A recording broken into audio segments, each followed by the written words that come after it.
예, 직권남용 혐의 등으로 재판에 넘겨진 이재명 지사가 당원권을 자진 포기하겠다고 밝히자 민주당이 당 차원의 징계를 유보했습니다.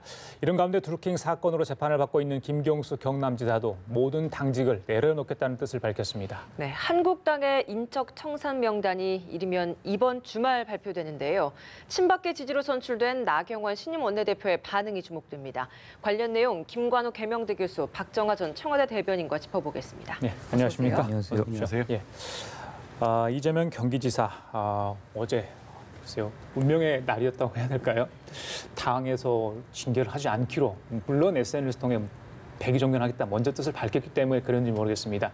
이해찬 대표와 그 하루 사이에 많은 일이 있었던 것 같아요. 어떻게 보셨습니까? 그러니까 봉합적이다라는 거는 좀 뭐 많은 사람들이 공유를 하는 것 같아요. 근데 저는 어느 정도 합리적인 출구 전략이다. 왜냐하면 당에서 지금 이해찬 대표가 생각하는 가장 중요한 거는 당의 안정화거든요. 지지율이 계속 이제 떨어지고 뭐 내부 혼란도 있고 거기다가 야3당은 뭐 연동형 비례대표제로 단식을 하고 있고 사실 내부 외환의 상태였는데 안에 걸 먼저 좀 정리할 필요성이 좀 있었던 거죠. 그런 차원에서 출당이라든가 뭐 이런 징계를 안 하고 이런 유보적인 어떤 결정을 한 것은 좀 나름 출구 전략을 좀 완만하게 잘 가져갔다.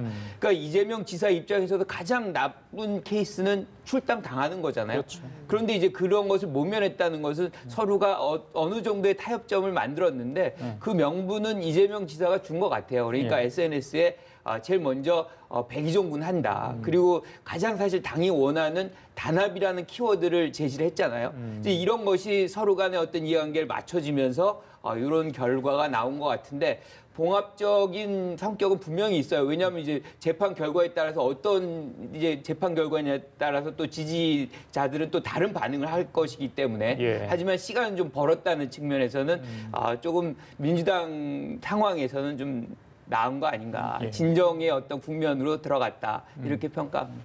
비슷한 생각이 드는데요. 우선 뭐 두 가지인데 하나는 그 이해찬 대표가 늘 얘기했던 20년, 뭐 100년 집권을 위한 여러 가지 다양한 카드들. 그러니까 노무현 정권 때의 기억이 있으니까 속수무책으로 패족으로 몰려서 정권을 내줬던 상황에서 지금 이해찬 대표가 구상하고 있는 그 소위 뭐 문재인 대통령이 지지율이 다음 대선까지 안정적으로 갈 상황, 그렇지 않은 경우 뭐 여러 가지를 고민했을 때 이재명 카드를 이렇게 쉽게 버릴 수 없었던 고민이 하나 있었던 거 아닌가 하는 생각이고, 두 번째는 교수님 말씀 주신 것처럼 지금 오늘 아침에 나온 것도 보니까 민주당 지지율이 한 37%던 그리고 그러니까 한참 좋았었던 40대 중후반에 비해서 많이 좀 계속 떨어지고 있는데 더 이상은 당내 분란이나 당내 이 기반에 대해서 흔들리는 것을 대표로서는 놔둘 수 없는 상황이었던 거 아닌가 싶은 생각이 들고요. 그다음에 그 손가혁으로 대표가 되는 우리 이재명 지사의 지지층들이 적지 않이 바치고 있는데 그마저도 흔들릴 경우 오게 될 그 상황에 대해서도 고심을 하지 않았나 이런 생각이 듭니다. 그러니까 이재명 지사가 최초 이제 검찰 수사를 받으면서 느닷없이 이제 문준용 씨 특혜 취업 의혹에 대해서 이제 카드를 꺼내서 검찰과 소위 뭐 딜을 했다, 불가피한 선택이었다 이런 의심들도 하잖아요. 뭐 이런 거와 비슷하게 어제 이제 그 검찰 기소 내용에 따라서 이재명 지사가 나는 자랑스러운 민주당원이다. 국민 여러분 민주당에 와서 같이 하자. 이렇게 마치 그 대법원에서 무죄 판결을 받은 듯한 취지의 이제 얘기를 하면서 일종의 당에 사인을 보냈고 당도 이를 통해서 이제 수용을 하면서 밤새 여러 가지 교감을 통해서 저런 카드가 나오지 않았나. 민주당으로서도 불가피했었던 거고 뭐 일반 국민들도 예견했었던 수순 아니었나 이런 생각이 듭니다. 근데 당 내부에서는 아직까지도 좀 비판 목소리가 나오고 있고 또 국민청원 게시판에까지 비판 글을 올렸다고 하더라고요. 이러면 사실 통합을 목표로 이런 결정을 내렸다고 하더라도 내에서 이렇게 분란이 생기면 통합 안 되는 거 아닙니까? 그렇죠. 이 갈등이 사실은 시작이 언제부터냐면 이제 대선 경선 때부터 시작돼가지고 6.13 지방선거 때 폭발을 한 거나 마찬가지거든요. 그러니까 기간이 긴 만큼 사실 이렇게 진정한 결정하기도 쉽지는 않을 거예요. 그런데 문제는 당에서 이렇게 공식적으로 결정을 했고 또 김경수 지사 같은 경우도 지금 본인이 당직을 같이 내려놓는 그런 결정을 했단 말이에요. 그러니까 당에다가 지금 힘을 몰아주고 있는 그런 장면이기 때문에 많은 당원들이 사실 다른 생각을 한다고 해도 선당 후사 차원에서 좀 자기의 의견을 좀 내려놓고 결과가 나올 거 아닙니까? 이제 재판 결과가. 그때까지는 좀 지켜봐주는 것이 당원의 모습, 지지자의 모습이다라는 생각이 좀 듭니다.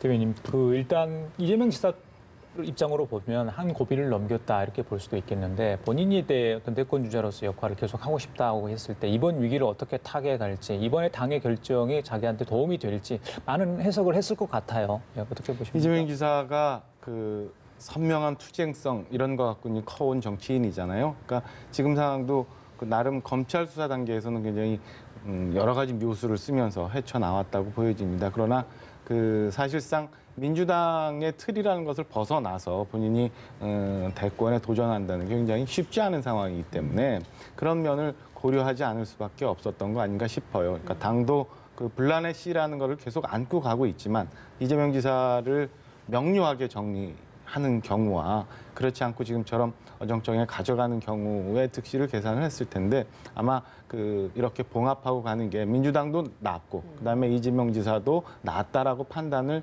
해서 양자 간의 그런 교집합적인 합의점을 찾지 않았나 이런 생각이 들고요. 이재명 지사는 전 향후는 계속 지난한 재판 과정을 그렇죠. 거쳐 갈 텐데 어제도 바로 경기도 업무를 열심히 보는 모습을 보이셨어요. 그러니까 향후 재판 과정 통해서 여러 가지 생각을 하시면서 하실 텐데 도정에 충실하는 모습을 계속 보이면서 틈새를 볼 듯한 생각이 듭니다. 지금 일단은 작은 고비를 넘어갔으니까 향후 전국 지형의 변화에 따라서 그리고 향후 대선의 대진표들이 어떻게 정해지느냐, 그다음에 현 정부 정권의 이 지지율이나 대통령에 대한 상황이 어떻게 변하느냐의 상황을 보면서 본인이 지금처럼 당과 같이 호흡하는 스탠스를 취할지 아니면 당에 대항을 해서 새로운 선명성을 보이면서 투쟁하는 모습을 보일지 지나가면서 좀 판단하지 않을까 이렇게 추측을 합니다. 예. 네, 앞서 잠시 언급해 주셨던 김경수 경남지사 당직 모두 내려놓겠다라고 SNS에 글을 올렸거든요. 근데 사실 의문이 드는 게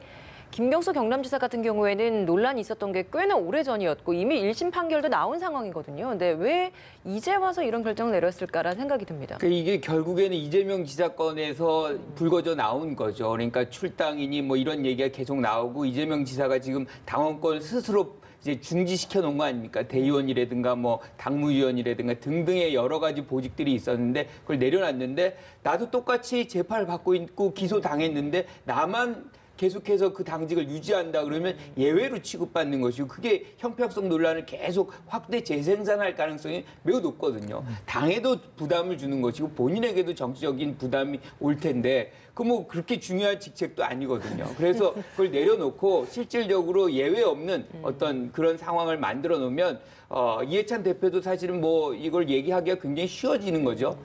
당무도 이제 운영하기 더 쉬워지는 거고 그런 차원에서 아마 당에 힘을 실어주는 그렇게 해서 뭔가 당에 힘을 갖고 특히나 이재명 지사의 문제도 조금 주도권을 당이 좀 가져라 이런 차원에서 이렇게 한 거 아닌가 이렇게 해석을 할 수 있을 것 같아요. 이재명 지사 이야기 징계 나왔을 때요. 그러면 어떻게 징계 결과가 나오느냐? 그러면 김경수 지사는 어떻게 하느냐? 형평성에 어긋나는 거 아니냐? 징계가 많이 내렸을 때 그런 얘기가 나왔었거든요. 그런 상황이 올 수밖에 없었기 때문에 저는 김경수 지사의 지금 판단도 혼자의 고독한 판단이라기보다는 지도부와 어느 정도 교감하에 이루어진 거 아닌가 싶은 생각이 들어요. 그러니까 이재명 지사 건만 저렇게 처리했을 경우 심지어는 한간에서 이해찬 대표와 이재명 지사의 무슨 커넥션 얘기까지도 나오잖아요. 이런 것들을 불식시키고 그나마도 국민들이 조금 납득할 수 있는 그림을 만들려면 김경수 지사까지도 저렇게 같은 모양을 취해야 되지 않을까라는 생각이 들고 은수미 성남시장 같은 경우는 아직 조용합니다만 역시 비슷한 이 길을 가지 않을까라는 추측을 해봅니다. 알겠습니다. 자유한국당 얘기 좀 하겠습니다. 나경원 의원이 이제 새 원내대표에 선출이 됐죠. 글쎄요, 보수 야당의 첫 여성 원내대표 상징성이 굉장히 큰데 글쎄요, 68표잖아요. 그리고 김학용이 35표. 당 얘기를 어제 제가 들어보니까 깜짝 놀랐다고 합니다. 이 정도까지 표차가 날 줄 몰랐다고 하는데 글쎄요, 왜 그랬을까요? 저는 절박함의 문제다. 그러니까 친박계 또는 뭐 잔류파라고 얘기를 하는 분들이 공천에 대한 절박감이 굉장히 컸던 거죠. 그런데 그거를 누가 해소시켜 줄 수 있느냐. 비박계로 선명하게 이름이 나 있는 이하경 김하경 예. 의원이 그걸 담보해낼 수 있느냐. 아니면 나경원 의원이 담보해낼 수 있느냐. 그 부분에서 나경원 의원이 훨씬 더 우리에게 우호적일 것이다라는 생각이 이들을 결집하게 서로 놀라는 거죠. 그러니까 이게 112명이기 때문에 사실 얼마 많지는 않아요. 그러니까 각자가 자기 생각을 하는데 거기서 가장 큰 기준점은 결국엔 차후에 공천을 누가 담보해 줄 수 있느냐는 것인데 문제는 그분들은 그런 식으로 자기의 공천 문제를 갖고서 접근을 했고 나경원 의원을 원내대표로 당선을 시켰지만 문제는 이것이 계파 분쟁을 오히려 촉발시키는 계기가 될 가능성이 매우 크다. 그러니까 여기서 비박계는 굉장히 화들짝 놀랄 수밖에 없는 거죠. 아, 결국에 진면봉은 이거였구나라고 할 때에는 2월에 있을 전대에는 상당한 심각한 수준의 어떤 계파의 경쟁 그리고 그것이 어떻게 결론이 나느냐에 따라서 어떻게 보면 분당까지도 갈 수 있는 그런 어떤 촉발점을 이번에 나경원 원내대표의 선출이 만들어냈다 이렇게 평가하고 그럼 있습니다. 앞으로 비박계가 더 뭉칠 수도 있겠네요. 전대회를 훨씬 더 전후로 해서. 뭉친다고 보는 거죠. 이게 실질적인 진면목이라는 것이고 그리고 이제 너무 안이했다는 거거든요. 그러니까 사실은 친박계는 굉장히 모호한 부분이 있어요. 그러니까 완전히 결속된 부분이 아니거든요. 그러니까 그 부분에서 얼마나 침투를 많이 했고 자기 편으로 땡겨 올려는 노력을 비박계가 했느냐. 그 부분에서 반성을 많이 할 가능성이 있다. 이렇게 봅니다. 이번 원내대표 선거 결과를 보면서 예상보다 굉장히 많은 표차가 났는데 교수님 말씀 주신 것처럼 이제 비박 친박이 그동안 자유한국당 내에 있었는데 그리고 형식적으로는 굉장히 이렇게 대치되는 국면으로 보였었는데 실제로 이제 표 결과를 보니까 그 범친박계로 분류되지만 계파 색깔이 옅은 초재선들의 향후 당 진로나 본인들의 정치적 선택에 대해서 많은 고심을 하고 있구나라는 하는 부분이 확인된 게 좀 또 다른 그 의미와 향후 당 진로에 영향을 미칠 것 같아요. 우선은 김학용 의원이 뭐 강석구 의원과 함께 같이 뭐 얘기를 하다가 너무 늦게 사실은 등판한 점이 하나 있었고, 그다음에 런닝메이트인 정책위원장의 그 초선의 비례대표 의원을 택한 것도 마이너스라고 이제 평가들을 하고 있는데 예. 이건 뭐 형식적인 면이고 저는 이제 내부적으로 김무성 대표의 이 후보 정리 부분, 그다음에 그 전당대회 불출마 카드까지 꺼내면서 나왔던 부분들이 아까 제가 말씀드렸던 그동안의 계파 갈등에 굉장히 식상해 있고 힘들어하고 있는 색깔이 계파 색깔이 옅은 그 초재선들이 이렇게 더 이상 당을 놔둬서는 안 되겠구나라는 생각이 좀 많이 움직인 거 아닌가라는 생각이 듭니다. 이런 면에서 향후 전당대회도 사실은 그 많은 사람들이 비박계가 굉장히 결집할 거다라고 예상을 합니다만 저는 조금 다른 측면도 좀 봐야 되지 않을까. 요 결과만 보면 그 색깔이 분명한 비박계, 색깔이 분명한 친박계 일부를 빼고는 예. 자유한국당 내에 많이 그 계파 색깔이 흩어진 많은 그 의원들이 존재하고 있고 당내에도 그런 세력들이 있는 거 아닌가. 그래서 비박계가 결집하면 얼마나 결집할 수 있느냐라는 데 퀘스천. 그다음에 비박계를 이끌어왔던 김무성 전 대표의 그 리더십이 얼마나 살아있느냐 이런 거에 대한 퀘스천. 여러 가지 변수가 좀 이제 등장했다고 생각이 듭니다. 거기에 그 대진표도 아직 구성이 안 됐잖아요. 어떻게 될지 모르는 안개상으로 다시 들어간 거 아닌가 이런 생각이 듭니다. 한국당 조광특위가 이르면 또 이번 주말 내에 당협위원장 교체 명단을 공개한다고 하는데 이 또한 지금 한국당 내 파장이 커질 것 같아요. 나경원 의원이 원내대표로 선출됐기 때문에 그만큼 더 커질 것 같은데 어떻게 예상하십니까? 그 원내대표 경선이 막 붙으니까 지금 비대위원장이 싹 사라지는 효과가 발생했잖아요. 김병준 위원장은 그렇게 사라지고 싶지 않을 겁니다. 그래서 이번에 조광특위 위원을 아마 발표를 할 거고 그거는 친박계가 원하지 않는 그런 결과가 충분히 나올 수가 있어요. 그래서 전대 같은 경우는 아까 우리가 다뤘던 원내대표 경선과는 성격을 완전히 달리합니다. 112명이 아니거든요. 여기 국민적 지지가 있어야 되고 당원의 지지가 있어야 되고 특히나 상징적 인물이어야 되거든요. 구심점. 사실 이거는 뭐 원내대표는 그렇게 구심점이 그 정도의 어떤 구심성을 바라지는 않는 거거든요. 그런 차원에서 본다 그러면 요번에 이제 이 조강특위의 결과부터가 사실은 갈등의 시작이다라고 우리가 뭐 몇 면을 아직 못 봤으니까 우리가 알 수는 없지만 만약에 뭐 김병준 비대위원장이 친박계를 약화시키는 그런 어떤 결과를 발표했다 그러면 지금부터 실질적인 전대가 시작됐다. 그래서 2월 전대는 거의 뭐 이 사투의 성격이 굉장히 이제 커지는 그런 성격이 생길 수 있겠다 예. 이렇게 생각합니다. 그 조강특위에서는 인적 쇄신, 개파와 상관없다. 그리고 김병준 비대위원장도 이번 원내대표 경선과 상관없이 조강특위 결과 당협위원장 교체를 발표를 하겠다 이런 이야기를 하지 않았습니까? 당 일각에서는 어차피 내년 2월 전대 이후에 당대표가 새로운 판을 짜기 때문에 이번 그 조강특위 결과에 대해 부담 갖을 필요 없다 뭐 이런 이야기도 나오고 있다고 그래요. 저도 그 의견에 동의를 합니다. 네. 그러니까 그 이미 비대위가 출범했을 때, 조강특위가 출범했을 때부터 사실은 회의적인 시각들이 좀 얼마간 있었잖아요. 그리고 원내대표 지금의 결과에 따라서 사실은 비대위의 동력이 많이 상실된 건 사실입니다. 그리고 예. 그동안 당내 갈등이나 이런 것들이 불거지지 않았던 거는 역시나 비대위가 한계가 있을 수밖에 없다라는 현역 의원들이 많은 계산들이 있었기 때문에 지금 그 비대위가 어떤 식의 명단을 어떤 형태로 얼마 만에 성격 얼마 만에 양으로 내놓을지는 잘 모르겠습니다만은 크게 영향을 미치지 않을 거고 그다음에 그 발표 이전에 이제 뭐 나경원 원내대표나 아니면 친박계들과의 어느 정도의 이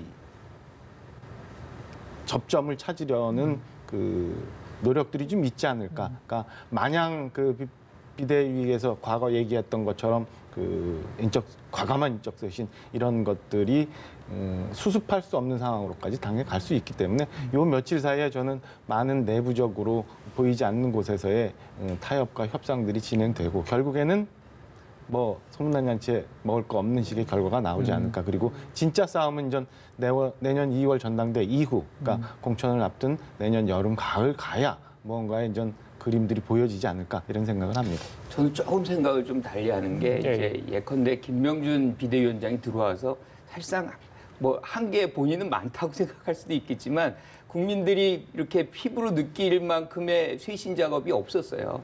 그리고 마지막에는 이제 본인 스스로가 인적 쇄신을 하겠다라고 이제 천명을 한 부분인데 지금 소문난 잔치에 진짜로 먹을 게 없다 그러면 남은 기간 동안은 물론 그 이후에도 사실은 자신의 어떤 입지라든가 이런 거는 거의 소멸될 수밖에 없거든요. 그래서 그런 차원에서도 정치적 자산을 만든다는 차원에서도 어느 정도는 저는 뭐 아주 뭐 혁신적인 그 부분이 나올 것 같지는 않지만 그래도 남들이 저 정도면 뭐 김병준 비대위원장이 어느 정도 했네라는 그런 목소리를 낼 수 있을 만큼은 할 가능성이 크다. 예. 그 부분이 갈등의 요소로 작용할 수 있다. 이렇게. 고생했구나 이 정도는 나와야 되겠죠. 그렇죠. 그렇지 않으면 존재감이 약화되는 거죠. 충분히 할 수 있고 예. 교수님 말씀 충분히 있을 수 있는 얘기인데 이제 실효성의 문제가 또 달리는 거니까 결과는 어떻게 될지 모르는 게 좀 지켜봐야 될 듯이. 과연 소문난 잔치에 먹을 게 있을지 없을지 이번 주말 안에 좀 결정이 날 것 같습니다. 이번에 국회 이야기 마지막으로 좀 해보도록 하겠습니다. 선거제 관련된 논쟁이 가장 뜨거웠는데 일단은 민주당이 연동형 비례대표제 하자라고 동의를 하면서 좀 어느 정도 수습되지 않을까라는 생각은 하는데 그래도 아직까지 한국당은 반대를 하고 있는 상황이거든요. 어떻게 수습이 될까요?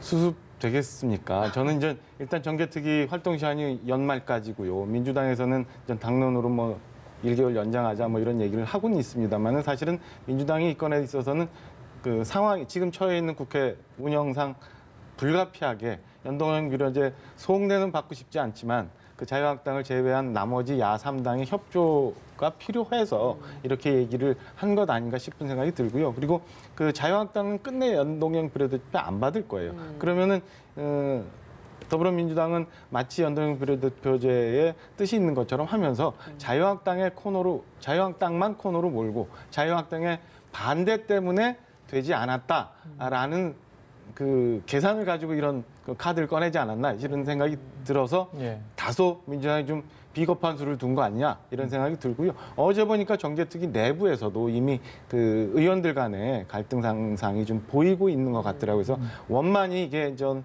잘 진행이 돼서 옥동자가 나올지에 대해서는 여전히 회의적인 상황입니다. 예, 교수님. 전 만약에 이게 달성이 이번에도 안 된다 그러면 국회에 대한 국민의 그 신뢰는 거의 깨질 것 같아요.